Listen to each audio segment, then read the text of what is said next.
घोर काली अंधियारी रात। दूर दूर तक रोशनी का बिंदु तक नजर नहीं आ रहा था।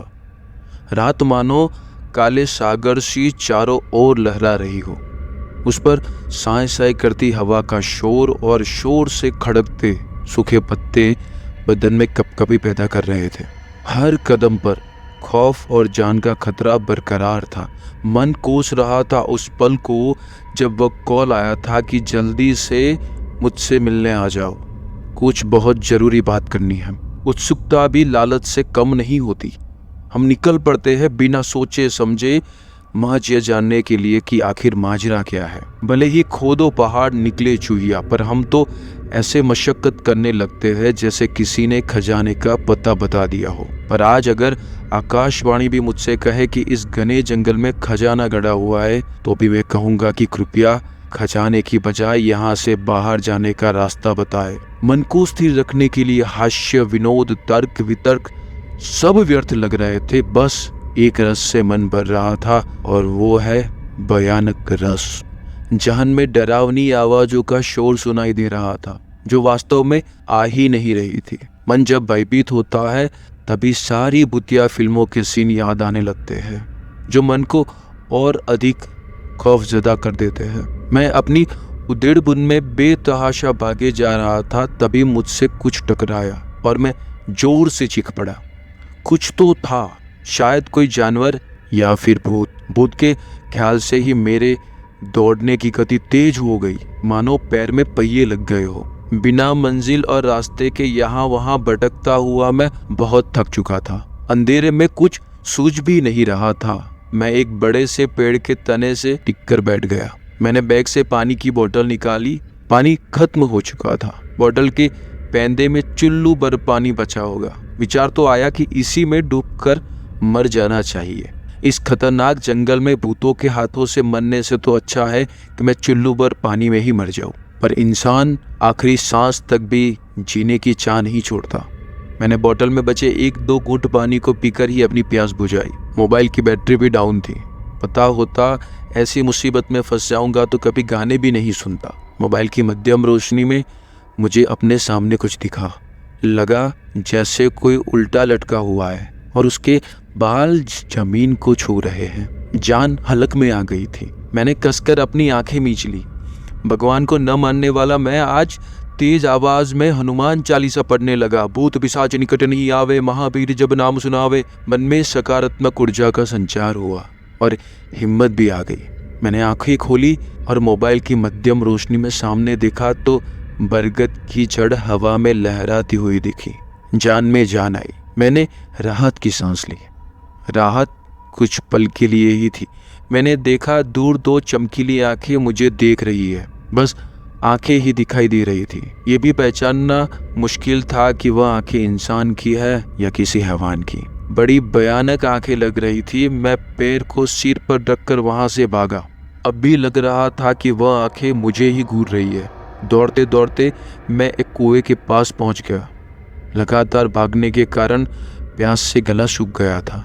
कुएं में पानी है या नहीं उसका पता लगाने के लिए मैंने कुएं में एक पत्थर फेंक कर देखा। पत्थर के नीचे फेंकते ही छपाक की आवाज आई। कुएं में पानी तो था, पर पानी निकालने का साधन नहीं था। अमावस होने के कारण आसमान में चंद्रमा भी नहीं था कि जिसकी चांदनी में मैं कुछ देख सकूं। मैं कुएं की मेड़ के पास खड़ा होकर हाथ से टटोल रहा था कि बाल्टी या रस्सी कुछ मिल जाए। तभी मेरे हाथ में एक मोटी सी रस्सी आई। मैंने तुरंत रस्सी को कसकर पकड़ लिया और खींचने लगा। मैं रस्सी खींचता रहा पर बाल्टी ऊपर नहीं आई। माजरा क्या है ये जानने के लिए मैंने कुएं में झोंका। तभी किसी ने मेरे कंधे पर हाथ रखा। मैं जोर से चिल्लाया। मेरे हाथ से रस्सी छूट गई। मेरी आवाज कुएं में गूंजने लगी तो बड़ी भयानक लग रही थी। मैंने पलट कर देखा तो छोटी सी चिमनी हाथ में लेकर एक आधेड़ उम्र की महिला खड़ी थी। उसका पहनावा बंजारों जैसा था और चेहरे पर गुदने के निशान थे। मुझे लगा यह कोई प्रेतात्मा है जो कुएं की रखवाली करती होगी, पर मेरा अनुमान गलत साबित हुआ। वो बोली, साहब गौरव बाबू तो शहर से बाहर गए हैं। आपकी बस बहुत देरी से आई। मैं आपको लेने बस स्टैंड आई थी। जब बहुत देर इंतजार के बाद भी बस नहीं आई तो मैं जंगल में लकड़ियां लेने चली गई। मैंने हैरत से पूछा, पर मेरी तो गौरव से कल ही बात हुई थी, अचानक शहर क्यों चला गया? वो अचकाते हुए बोली, मालूम नहीं साहब। तुम कौन हो? मैंने अगला सवाल दागा। हम गौरव बाबू के यहाँ काम करते हैं साहब, कहकर उसने लकड़िया का गठर सिर पर उठा लिया और जाने लगे। मैं बिना कुछ कहे उसके पीछे चलने लगा। कुछ देर की चुप्पी के बाद मैंने कहा, क्या यहाँ हमेशा इतना ही अंधेरा रहता है? हाँ साहब, यहाँ बिजली पानी की व्यवस्था नहीं है, पर आप चिंता न करें, आपके खाने पीने का इंतजाम मैं कर दूंगी। गौरव कुछ कहकर गया है कि वो कब तक आएगा? मैंने पूछा। नहीं साहब, वो तो कभी कुछ बताकर नहीं जाते, वह बोली। महिला की बात सुनकर मुझे गौरव पर बहुत गुस्सा आया। अब चिंता ना करें साहब, गौरव बाबू जल्दी ही आ जाएंगे, वो मुझे दिलासा देते हुए बोली। हुकार में उत्तर देकर मैं चुपचाप उसी महिला के पीछे चलता रहा। थकान के कारण अब मन ने सोचना भी बंद कर दिया था। कुछ ही देर बाद हम एक जर्जर से मकान के सामने पहुंच गए। सिर से लकड़ियां गिराते हुए वो महिला बोली, लो साहब, आ गया घर, आप मुंह हाथ धोकर आराम करो, तब तक मैं आपके लिए खाना पका देती हूँ। मैं बूथ बनकर उस खंडर जैसे घर को देखने लगा।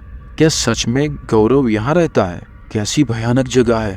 खिड़कियाँ टूटी हुई है, दरवाजे पर दरारें इतनी ज्यादा है कि दरवाजे का ना होना या होना एक बराबर है। आसपास सिर्फ घना जंगल है, कुछ तो गड़बड़ है। मुझे विचारों में खोया देखकर वो महिला रसोई घर से चिल्लाकर बोली, अरे साहब, कहाँ खो गए? यहाँ आपके शहर जैसा मकान नहीं मिलेगा। जंगल में यह जगह मिली, वरना पहले तो गौरव बाबू तंबू लगा कर रहते थे। ये किसका घर है? मैंने तेज आवाज में पूछा।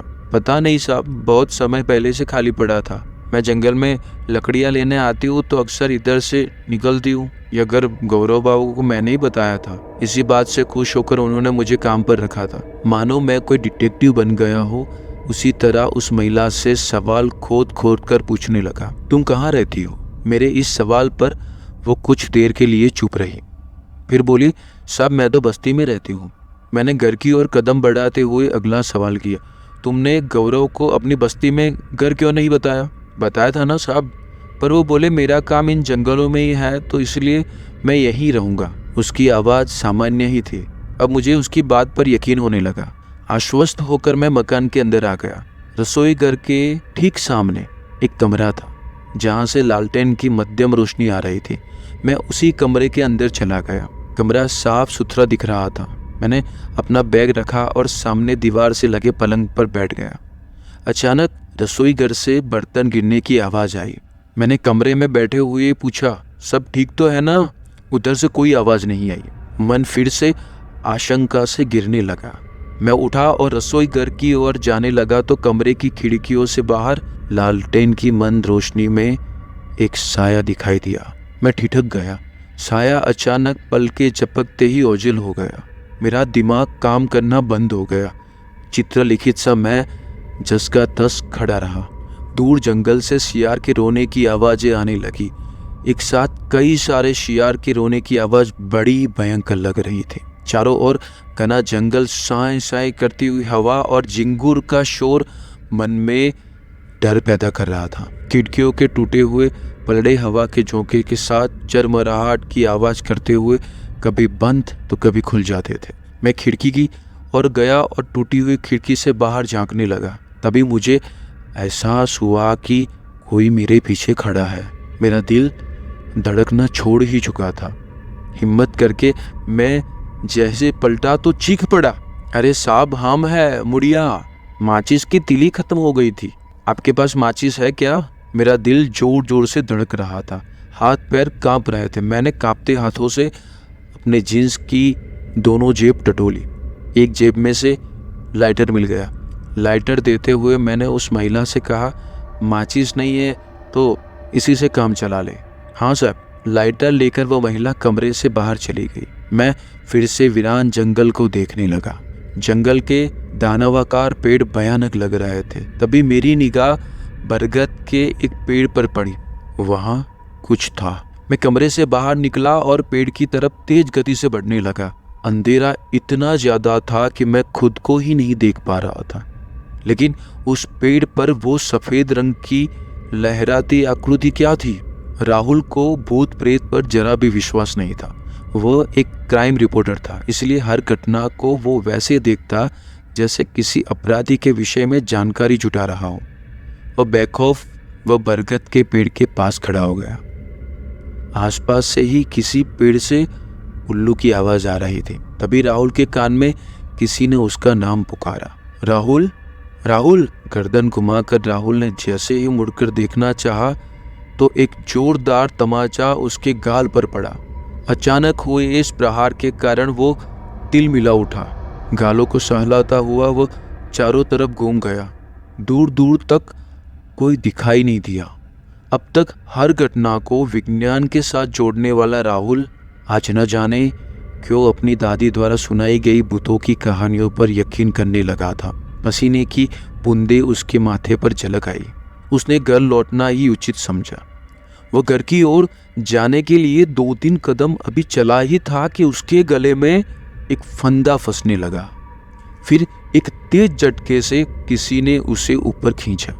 वह हाथ पैर चलाता हुआ बरगद के पेड़ की जड़ से बंधा हुआ हवा में झूल रहा था। जड़ उसके गले को कसती जा रही, मानो अजगर अपने शिकार को पकड़ रहा हो। लेकिन अचानक जड़ की वो पकड़ ढीली हो गई और राहुल धड़ाम से नीचे गिर गया। खांसते हुए वह हौले से खड़ा हुआ। बरगद की सभी जड़ें लहरा रही थी, मानो शैतान के आने की खुशी में नाच रही हो। राहुल बदहवास सा वहां से भाग गया। भागता हुआ वो अचानक ऐसे रुक गया जैसे तेज स्पीड में आने वाली गाड़ी को अचानक ब्रेक लग जाता। सामने का मंजर देखकर राहुल की हवाइयां उड़ गई। जिस कुएं के पास उसे वह आधेड़ उम्र की महिला मुड़िया मिली थी, इस वक्त उसी कुएं के मुंडेर पर सफेद चेहरे और धसी हुई बिना पुतलियों वाली आंखों की मुड़िया चल रही थी। दूध से सफेद चेहरे पर हरे रंग के गुदने के निशान उसके चेहरे को अधिक भयानक बना रहे थे। राहुल की हालत पतली हो गई। वह पत्थर की मूर्त बना उस महिला को आंखें फाड़े देखता रहा। कनपटी से सिरकती हुई पसीने की धार गले तक आ गई। महिला ने राहुल को देखा और बत्ती से दिखाकर हंसने लगी। उसके दांत और मुंह ऐसे लग रहे थे जैसे अभी किसी का खून पीकर आई है। महिला ने अपना एक हाथ आगे बढ़ाया। जैसे जैसे हाथ आगे बढ़ता गया उसकी लंबाई भी बढ़ती गई। राहुल वहीं खड़ा था। अचानक एक हाथ राहुल के गले तक आया। राहुल हिल पाने में असमर्थ था, जैसे वो जम गया हो, जैसे किसी ने उसे कसकर बांध दिया हो। हाथ गले तक आया, लेकिन गले के पास आते ही हाथ ऐसे थर्राया जैसे बिजली का झटका लगा हो। हाथ तेजी से पीछे चला गया और उसी के साथ वो आकृति जो अभी कुएं पर थी वो भी चली गई। राहुल अचरज में पड़ गया। उसे लगा जैसे किसी ने उसके सारे बंधन खोल दिए। उसने अपने दोनों हाथों को गर्दन पर लगाया तो उसके हाथ में बजरंग बली के मंदिर का धागा आया, जिसे उसकी माँ ने यह कहकर पहनाया था कि बेटा, भले ही तू भगवान को माने या ना माने, फिर भी उनके लिए सब उनकी संतान है। कभी किसी भी मुसीबत में होगा तो ये तुम्हारी रक्षा करेगा। राहुल ने एक सांस लेकर आंखों को बंद करके भगवान को धन्यवाद किया। आज जो राहुल ना भूतों में मानता था ना भगवान में मानता था, आज वह भूत और भगवान दोनों में यकीन कर रहा था। मुड़िया को इस तरह देखकर अब घर जाना राहुल को ठीक नहीं लगा। कैसे भी करके इस जंगल से निकल जाऊं या फिर ये काली खौफनाक रात बीत जाए, बस राहुल के लिए वही दो मुख्य लक्ष्य थे। राहुल को गले में पड़ी वो सोने की चेन से ज्यादा कीमती वो हनुमान जी का धागा लग रहा था, जिसकी वजह से वह इस भयानक जंगल में अब तक जिंदा खड़ा था। उसी के भरोसे उसे यह विश्वास था कि वह इस जंगल से सुरक्षित निकल जाएगा। अचानक राहुल को गौरव का ख्याल आया। वह बातों को रिकॉल करने लगा। मेरी राहुल से कल रात को बात हुई। उसने मुझे बताया था कि सुबह जल्दी निकल जाना, क्योंकि यहाँ सिर्फ एक ही बस आती है। मैंने जब गौरव से पूछा कि वापस जाने के लिए कौन सा साधन मिलेगा, उसने बताया था कि जो बस सुबह आती है वही बस शाम को मुसाफिरों को लेकर वापस जाती है। तो इस हिसाब से तो गौरव शहर उसी बस में जाना चाहिए था। इसका मतलब गौरव शहर गया ही नहीं, वह यही कहीं है। अब गौरव की तलाश ये राहुल का नया लक्ष्य था। गौरव की खोज करने से पहले मुझे उसी मकान में वापस जाना होगा। हो सकता है वहां से कुछ सुराग मिल जाए, राहुल बोला। राहुल डरते हुए उस घर की तरफ चल पड़ा। पगडंडी पर चलते समय वह यह सोचकर कांप गया कि इसी रास्ते में वह कुछ देर पहले उसी मुड़िया से मिला था। क्या वाकई मुड़िया भूत है? अगर हाँ, तो वो अब क्यों नहीं आ रही? क्या वह उसी जर्जर मकान में रहती है या फिर उस कुएं में? ऐसे कितने सवाल राहुल के मन में आ रहे थे। मन केबीसी खेल रहा था, जहां सिर्फ प्रश्नों की बौछार हो रही थी। उत्तर न मिलने पर मानो लाइफलाइन खत्म हो जाएगी। सोच विचार करते अब रास्ता कब कट गया पता ही नहीं चला। राहुल एक बार फिर से उसी जर्जर मकान के बाहर खड़ा था। अब इस बार वो अंदर जाने की हिम्मत नहीं जुटा पा रहा था। वह चुपचाप घर के बाहर खड़ा घर को देख रहा था। रात के करीब 2:30 बज रहे थे। रात और गहरा रही थी। घर में जल रहे लालटेन बुझ गए थे। चारों ओर धूप, अंधेरा और सन्नाटा पसरा हुआ था। जो होगा वो देखा जाएगा, ऐसा सोचकर राहुल ने घर में प्रवेश किया। वो सबसे पहले रसोई घर में दाखिल हुआ। चूल्हे में अब भी वो गर्म नारंगी अंगारे दहक रहे थे। चूल्हे पर रखी हांडी से राहुल ने जब ढक्कन हटाया तो गर्म भाप के साथ चावल की खुशबू आई। चूल्हे के पास राहुल का वही लाइटर पड़ा था। राहुल ने लाइटर उठाया और उसे जलाया। मंद रोशनी में उसे दीवार पर टंगा हुआ लालटेन दिखा। राहुल लालटेन के पास गया और उसे जला दिया। राहुल ने लालटेन लिया और घर का मुआयना करने लगा। घर में गौरव के कई सारे सामान मिले।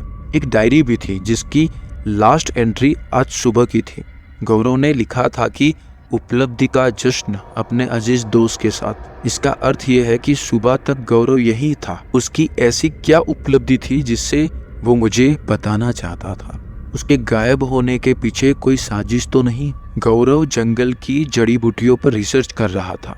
वह जंगल में उगने वाली जंगली पौधों से मिलने वाली दवाई के बारे में एक बार बोला भी था कि उसे संजीवनी मिल गई है और वह रिसर्च तहलका मचा देगी। शायद कहीं यही तो वो उपलब्धि नहीं है, पर इससे किसी और को क्या समस्या होगी? ऐसे अनेक प्रश्न चक्र की तरह राहुल के मन में घूम रहे थे। अपने होठों पर उंगली को रखे विचार की मुद्रा में राहुल ने खिड़की की तरफ देखा तो वो चौंक गया। एक जोड़ी आंखें खिड़की के दरार से उसे देख ही रही थी। डर के कारण राहुल के हाथ से लालटेन छूट गया। कमरे में फिर से वही अंधेरा फैल चुका था। लाइटर जलाकर राहुल खिड़की की तरफ बढ़ता हुआ चिल्लाकर बोला, कौन है उस तरफ? वह खिड़की के पास पहुंचा तो वहां कोई नहीं था। जैसे ही वह मुड़ा, वही सफेद धंसी हुई आंखों वाला चेहरा उसके ठीक सामने खड़ा था। राहुल के हाथ से लाइटर छूट गया। बाहर से कौओं की कर्कश आवाज आ रही थी। ऐसा प्रतीत हो रहा था जैसे सैकड़ों कौवे एक साथ चिल्ला रहे हो। अचानक एक कौवा खिड़की से आता हुआ कमरे के अंदर आ जाता है। कौवे से बचने के लिए राहुल नीचे बैठ जाता है और उसी वक्त वो हाथों से टटोल कर अपने लाइटर को झपट लेता है। लाइटर की रोशनी से उसने देखा तो वहां पर वो भयानक मुड़िया और वो कौवे, दोनों में से कोई नहीं था। वो खड़ा हुआ और तेजी से कमरे के कोने में रखे लालटेन की ओर गया। उसने लाइटर से लालटेन को जलाया और उसी वक्त उसकी नज़र वहां एक छोटे दरवाजे पर पड़ी जो एक मेज के पीछे था। उसने तुरंत उस मेज को उठाकर दूसरी जगह रखा और दरवाजा खोलना चाहा। जैसे ही वो दरवाजा खुला, वहां उसे अंदर सीढ़ियां दिखाई दी। राहुल ने लालटेन लिया और सीढ़ी उतरने लगा। यह तहखाना जरूर बहुत से रहस्यों से पर्दा उठाएगा, ऐसा सोचकर राहुल तेज कदमों से सीढ़ी उतरने लगा। वह 2-4 सीढ़ी उतरा ही था कि अचानक उसका पैर फिसला और लुढ़कता हुआ वह तहखाने के फर्श पर जा गिरा। लालटेन उसके हाथ से गिरते ही उसका कांच टूटा और उससे केरोसिन रिसकर फर्श पर फैल गया। तहखाने में फिर से वही अंधेरा छा चुका था। राहुल ने खड़े होने की कोशिश की। वो दर्द से करा उठा। गिरने के कारण उसके पैर में थोड़ी सी मोच आ गई थी। वह रैगता हुआ आगे बढ़ने लगा। हाथों के सहारे आगे बढ़ते हुए उसका हाथ किसी चीज को स्पर्श हुआ, जैसे ठंडा पड़ गया शरीर हो। राहुल का दिमाग सुन्न होने लगा। अनेक अनुमान उसके जहन में दौड़ने लगे। लाश लाश, डर से कांपते होठों से वो बड़बड़ाया, कहीं गौरव की तो लाश नहीं होगी ना? उसने हड़बड़ी में लाइटर निकाला और उसकी रोशनी में उस तरफ नजर डाली जहां पर वो लाश पड़ी थी।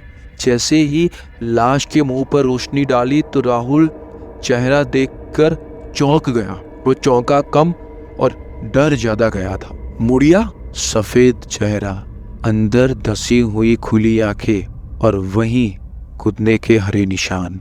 राहुल रेंगता हुआ डर से पीछे हटा तो एक बार फिर से वो किसी से टकराया।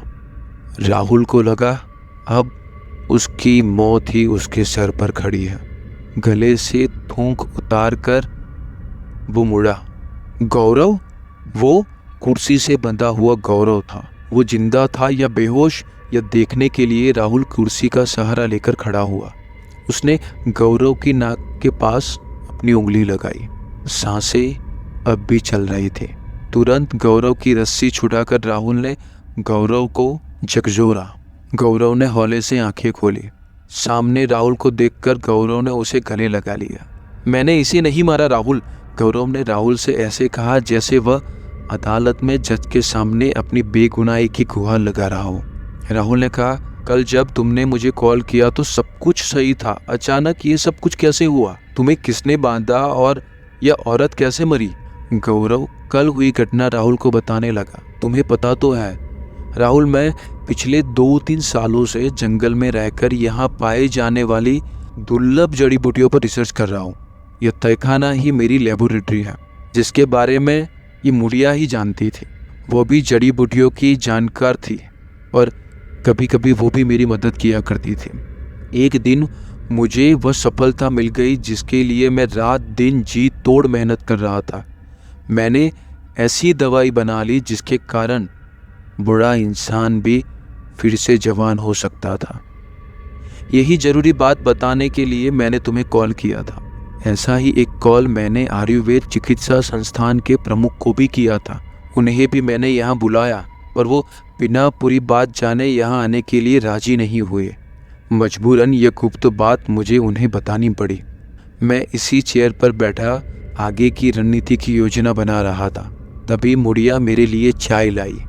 मैंने चाय पी। उसके बाद अचानक मेरा सिर घूमने लगा। उसके बाद मैंने खुद को चेयर से बंधा हुआ पाया। मुड़िया मेरे सामने खड़ी थी। उसने मेरी बात सुन ली थी और दवाई का रहस्य वह जान गई थी। उसी कारण वो मुझसे दवाई मांगने लगी। मैंने कहा भी कि अभी तक इसे इंसानों पर प्रयोग नहीं किया गया है, इसीलिए मुझे अनुमति लेनी होगी। मैंने उसे यकीन भी दिलाया कि ये दवाई उसे जरूर दूंगा, बस कुछ समय और इंतजार कर ले। पर वो नहीं मानी और उसने मेरी लेबोरेटरी में रखी सारी दवाई खा ली। दवाई खाने के कारण अचानक उसका शरीर का रंग सफ़ेद हो गया। उसकी आंखें अंदर धंस गई। वह झटपटाने लगी। मैं बंधा हुआ था, इसीलिए चाहकर भी कुछ नहीं कर सका और मेरी आंखों के सामने ही वो तड़पते हुए मर गई। गौरव की आप बीती मेरे अलावा कोई और भी सुन रहा था और वह थी तहखाने के सीढ़ियों पर खड़ी हुई मुड़िया। अब भी वो भयानक लग रही थी पर उसकी आंखों में अपनी गलती का पछतावा साफ झलक रहा था। अचानक उसके चेहरे के भाव बदल गए। वह दोनों को क्रोध से देखने लगी। उसकी लाश फर्श पर पड़ी थी। लालटेन का केरोसिन फैलकर उसकी लाश तक आ चुका था। जैसे ही वह हमला करने के लिए गौरव पर झपटी, राहुल ने केरोसिन की धार पर लाइटर जलाकर फेंक दिया। हल्की सी चिंगारी पाते ही केरोसिन ने आग पकड़ ली। लाश धू धू करके जलने लगी और उसी के साथ वह खौफनाक मुड़िया भी आग के धुएं के साथ हवा हो गई। गौरव और राहुल तहखाने से बाहर आ चुके थे। खौफ की वो रात अब बीत चुकी थी। सुबह होने वाली थी। रात को भयानक दिखने वाला वो जंगल अब सुंदर दिख रहा था। राहुल हंसकर गौरव से बोला, यार कोई ऐसी भी दवाई बना लिया करो जिससे मरे हुए इंसान जिंदा हो सके। तेरी इस दवाई के चक्कर में मैं तो मरते मरते बच गया। और दोनों राहुल और गौरव हंसते हुए अब शहर की तरफ बढ़ते हैं। उम्मीद है आपको ये कहानी जरूर पसंद आई होगी। आपके विचार और सुझाव हमें कमेंट में ज़रूर लिखें और हमारी चैनल को सब्सक्राइब करना, कमेंट करना और लाइक करना बिल्कुल न भूलें। धन्यवाद।